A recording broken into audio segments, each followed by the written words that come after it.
Good morning.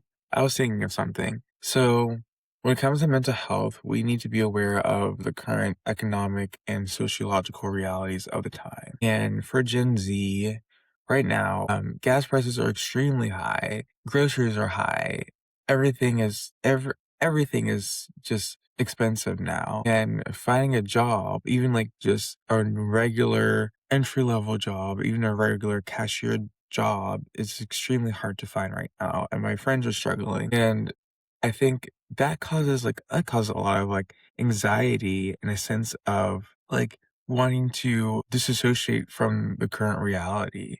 And I think it's important to acknowledge that, to number one, have grace for ourselves, and number two, have a community of people around you to support you, especially financially. For me in my own life, I'm blessed to have a solid community of friends that help me financially, and also I help them financially support if they need anything. So, like right now, this isn't like every man for themselves. This isn't a man is his own island. This specific time period that we're living in as young adults in Gen Z requires us to surround ourselves with people to help support us, because the reality, things are quite different than they were with our parents. I was talking with my family, and my parents were talking about how more difficult things are right now for young adults, and it wasn't like that. Because they're Gen X, they grew up came of age in the 90s. Things were a lot more simpler and things weren't as expensive.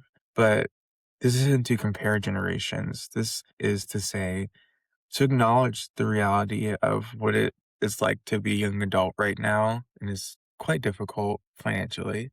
But it's important to utilize your resources, especially if you have a solid community of friends to help you. I think this is so important, especially right now, given the reality. And also, I wanted to tell you that you are not alone. Like every young adult that I know in Gen Z, my friends, everyone that I know is going through something financially, no matter how well off or how rich someone might seem to be. Everyone is struggling right now because of the economic reality. This isn't like to get Debbie Downer, but this is brings us hope for that you're not alone.